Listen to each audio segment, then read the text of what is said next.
Je sais ce que vous vous dites. Vous vous dites, dans cette vidéo, on va apprendre des trucs sacrément croustillants. Exactement.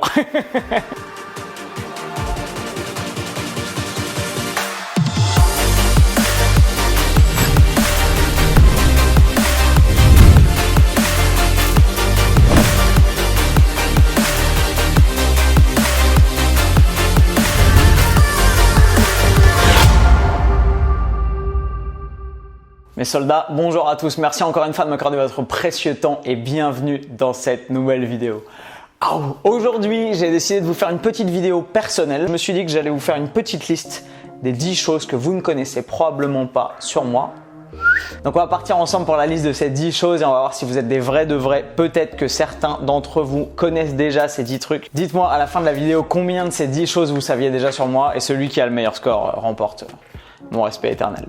Numéro 1, je déteste les limes à ongles. Il y a peu de trucs que je déteste dans cette vie. Si c'est une lime en carton, ça me...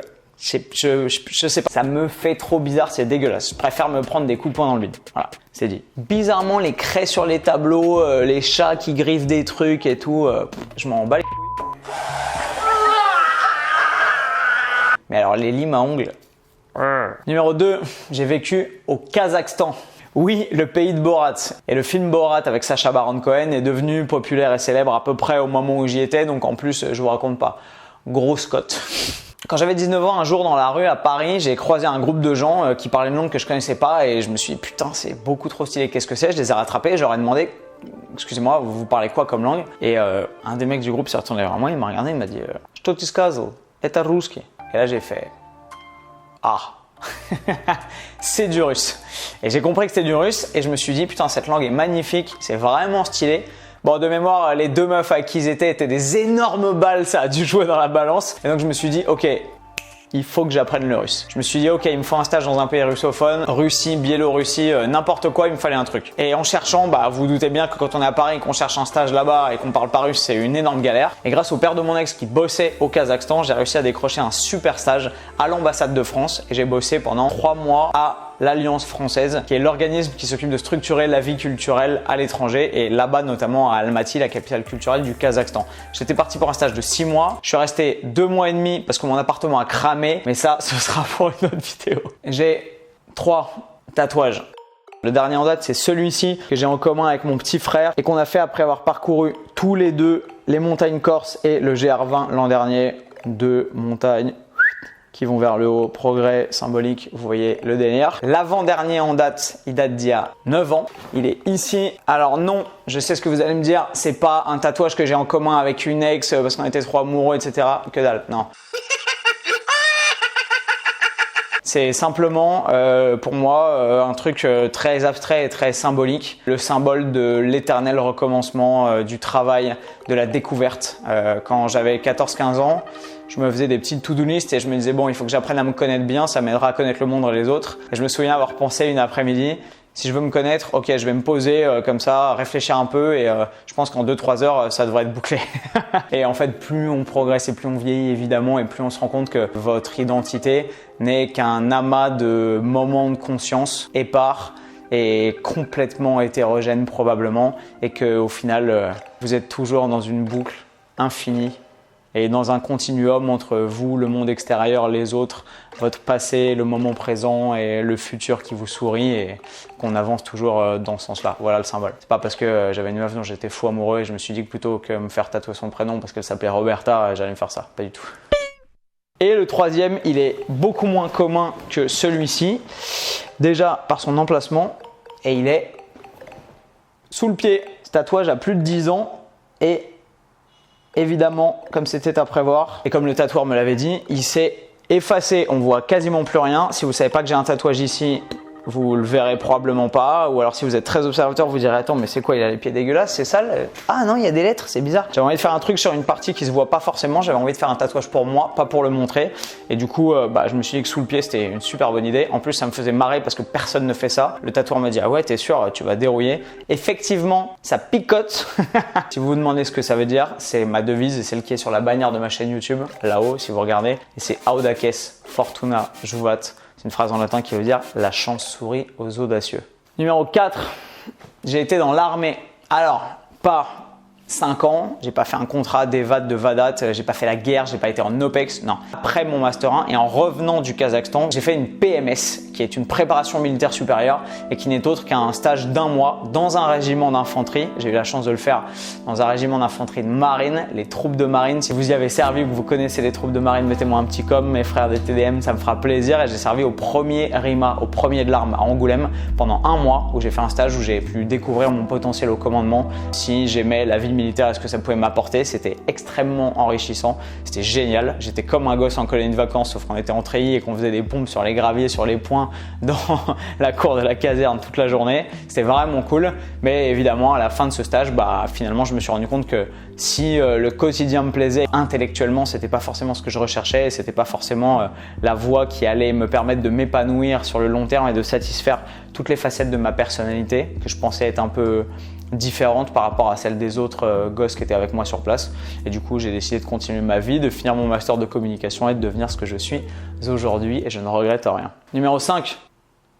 Je suis gaucher. Il y a beaucoup de gauchers parmi vous. Regardez, Oxane aussi est gauchère. Bah ouais, qu'est-ce qu'il y a contre des gauchers? Tous les athlètes d'exception sont gauchers, voilà. Exactement, j'allais le dire. C'est tout. Tu m'enlèves les mots de la bouche. Si vous êtes gaucher, déjà éclatez-moi les pouces bleus avec la main gauche et dites-le moi en commentaire. Numéro 6. Même si vous ne voyez pas de personnes de sexe féminin à mes côtés engagé dans une relation de très court terme ou de très long terme depuis la création de ma chaîne, parce que je suis discret sur ma vie privée et que je pense que c'est le genre de détails qui doivent rester privés pour la santé mentale de la personne qui est soumise à la pression publique et aussi parce que ça vous regarde pas.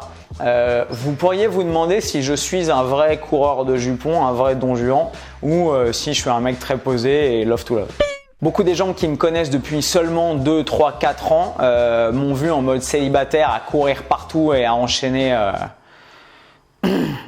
les relations avec peu de lendemain, disons. La vérité, c'est que j'ai eu aussi des relations relativement longues et que ma relation la plus longue a duré 3 ans. Alors c'est pas non plus un record, mais je pense que savoir ça, ça va vous amener à avoir une vision différente de ma personnalité parce que je sais que la première chose que les gens pensent en me voyant, c'est que je suis un gros chien de la casse et un coureur de jupons. Et c'est pas totalement vrai. C'est pas toujours totalement faux non plus. Bref. Numéro 7, j'ai failli rester paralysé, je me suis pété la colonne vertébrale dans un accident de scooter en 2013. Le 28 octobre 2013, très exactement. C'est très bête parce que c'est l'année où j'ai commencé à m'entraîner sérieusement en musculation et donc quand je me suis pété le dos, j'avais 6 mois de muscu et j'étais pas trop mal parti et là, la vie en a décidé tout autrement et m'a coupé dans mon élan. C'est à l'époque où je travaillais comme manager chez Abercrombie & Fitch. Un matin, je devais ouvrir le magasin à 8h. Ce matin, je mets mon réveil à 7h. Je me réveille à 7h et je devais être explosé, je sais pas pourquoi. Je mets le réveil en snooze et quand je réouvre les yeux, je regarde et il est 8h17 et je me dis oh, bordel de merde. C'est la première année où je travaillais chez Abercrombie, j'étais en poste depuis 6-7 mois et je me dis j'ai pas le droit à l'erreur et là ça va très vite dans ma tête et je panique, je saute dans un froc et du coup je prends pas ma veste de moto avec la dorsale. Je prends simplement la première veste qui traîne qui est un cuir sans protection, heureusement c'était un cuir mine de rien mais voilà. Et je pars en courant de chez moi pour monter sur mon scooter et aller au taf. Le problème c'est que ce lundi matin du 28 octobre 2013, il pleut et que la route entre République et les Champs, qui passe par le boulevard Poissonnière, le boulevard Haussmann, etc., est extrêmement blindée et que évidemment, je ralentis pas et je me dis pas bon c'est pas grave, je vais arriver 3 quarts d'heure en retard au taf. Non, je bombarde.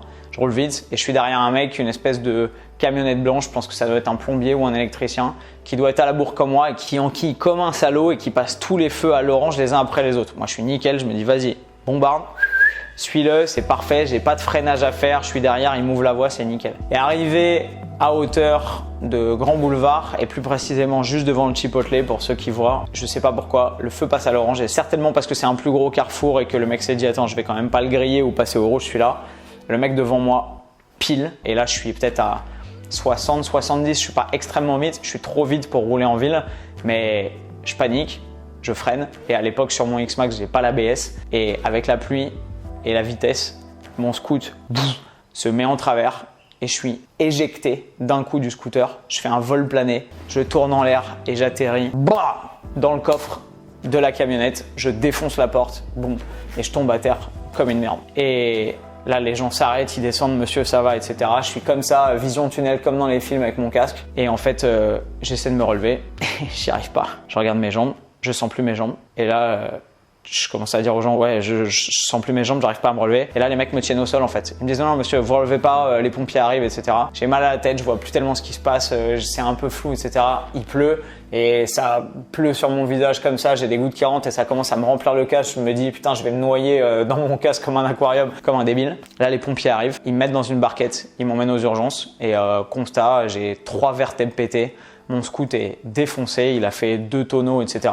J'ai défoncé la camionnette devant du mec. Les flics qui sont arrivés en même temps que les pompiers n'ont pas cru que mon scoot avait pas touché la camionnette du monsieur. En fait, c'est juste mon dos et j'ai plié sa camionnette. On pouvait littéralement rentrer dedans et prendre les trucs dans le coffre sans ouvrir la porte, tellement j'avais enfoncé la tôle. Bref, sacrée expérience. Il m'a fallu 3 mois pour pouvoir remarcher normalement. Il m'a fallu un sacré courage pour pouvoir remonter sur un scooter et reconduire prudemment. Comprendre que j'avais fait une erreur et qu'il fallait pas que je conduise comme ça quoi qu'il arrive et que les jours où on était en retard, et on prenait sur soi et on encaissait plutôt que d'essayer de rattraper le temps perdu au péril de sa vie. La bonne nouvelle, c'est que c'est grâce à cette expérience relativement impactante, je crois que le mot est de circonstance, que je me suis rendu compte qu'on n'avait qu'une seule vie et qu'il fallait la vivre à fond et en prendre soin. Et mine de rien, ça a été un avertissement douloureux mais relativement sans frais sur le long terme. Aujourd'hui, j'ai plus aucune séquelle physique de cet accident alors que j'aurais pu rester complètement paralysé. J'ai retrouvé l'usage de mes jambes que 2 heures après aux urgences. Je remercie le ciel d'être là aujourd'hui malgré cet événement. Si cette mésaventure peut vous servir à voir les choses différemment et à prendre un peu conscience de comment vous prenez des risques au quotidien, notamment sur la route,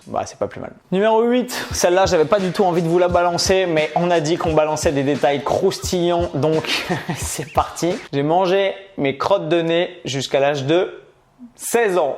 Voilà, c'est dit, c'est dit. Si vous aussi vous avez des petits trucs dégueulasses que vous aimeriez avouer pour peut-être vous en libérer ou peut-être profiter du potentiel cathartique du partage de ce genre d'informations, dites-le nous en commentaire, ça m'intéresse. Numéro 9, comme ça. Peu de gens le savent, mais j'ai été journaliste et j'ai eu la chance de faire ça pour le magazine Sport et Style, qui est le mensuel de l'équipe. C'était une expérience absolument incroyable. On me demande souvent pourquoi est-ce que t'es pas resté journaliste, ça avait l'air génial, c'était un poste en or. Oui. Intellectuellement, c'était génial. Professionnellement, c'était génial. Sauf que quand on est journaliste stagiaire, on est payé 800 balles. Et que j'avais 23 ans à l'époque, à la fin de mon master, et que je m'étais barré de chez mes parents, et que j'avais un appart, etc. Et que 800 balles pour vivre de ça, c'est impossible à Paris. Donc forcément, quand l'année de mon stage s'est terminée et qu'on m'a dit « Bon, qu'est-ce que tu veux faire? Tu restes, on aimerait bien te garder. Par contre, on peut pas t'augmenter, on continue à te payer 800 €. » J'ai dit « Ah !» Ok, dommage, ciao. Et je suis parti sur une autre aventure. Et le 10e truc que j'avais envie de partager avec vous, c'est que j'ai pas peur de grand chose. J'ai pas peur des araignées, j'ai pas peur de me prendre des coups sur la tronche. En revanche, je me chie sur les patates des reptiles. Voilà, c'est dit. J'ai peur des lézards, j'ai peur des iguanes. Et hier soir, il y avait un putain de gecko dans ma chambre d'hôtel. Vous allez me dire, attends, dans un truc comme ça avec la clim, etc. Oui, monsieur, il est passé derrière le miroir. Et rien que de me dire cette nuit qu'il pouvait venir me picorer sur la tête, ça me débecte. La bonne nouvelle, c'est que, vous le savez, j'aime affronter mes peurs et sortir progressivement de ma zone de confort pour avoir une vie qui est un challenge progressif et qui me permet de grandir et de me développer plutôt que de rester dans mon petit cocon craintif et de me dire « Non, mais c'est pas grave, j'ai peur des reptiles, mais on n'en voit pas tous les jours, je vais rien faire pour et je vais continuer comme ça. » Parce que je pense que quand on a une limite dans la vie et que on travaille pas dessus, elle a tendance à grossir et à finir par vous englober, vous restreindre entièrement et faire de vous un sous-homme. Donc, la très bonne nouvelle, c'est que j'ai décidé cette année de faire face à cette peur des reptiles. Cette année, j'ai choisi d'aller me confronter à ma peur face to face, dans les yeux, et profiter de l'expertise d'un spécialiste des reptiles pour pouvoir m'accompagner dans cette démarche et arriver à approcher, regarder et éventuellement toucher et manipuler des reptiles. Le noir et voilà ce qu'on va faire aujourd'hui. En fait, elle grimpe. C'est ça qu'on va faire aujourd'hui. Oh putain. Oh là là là là. Pour essayer de m'enlever cette peur qui est, comme toutes les peurs, relativement irrationnelles. Est-ce que l'idée de travailler sur ses peurs, de combattre ses phobies, de sortir progressivement de sa zone de confort et de repousser peu à peu les limites de l'expérience de sa vie vous intéresse? Si c'est le cas, dites-le moi en commentaire et j'essaierai cette année de vous balancer pas mal de challenges qui sont des challenges personnels et qui vont m'amener à faire face à mes angoisses, à mes problèmes d'organisation, à mes limites psychologiques ou même à mes peurs comme dans ce cas-là et pouvoir vous amener à partager ça pour vous aider, vous, à sortir également de votre zone de confort et à progresser dans votre vie. Voilà mes soldats, j'espère que vous avez appris des trucs, j'espère que ça vous a fait sourire, j'espère que ça vous a amené à voir les choses différemment dans votre quotidien à vous et à progresser éventuellement un peu psychologiquement et dans votre approche de la vie. Si c'est le cas, j'en suis très heureux. Éclatez-moi les pouces bleus, dites-le moi en commentaire et je vous retrouve dans une prochaine vidéo, peut-être dans un challenge un peu dans ce style et comme d'habitude, avec le sourire, plus fort et plus fit. Bam! Backlash written on me, card dropping on a glass bowl. I've been ballin'. Free my ladies in the counter now. I'm already out, already on the countdown. I'ma set it right.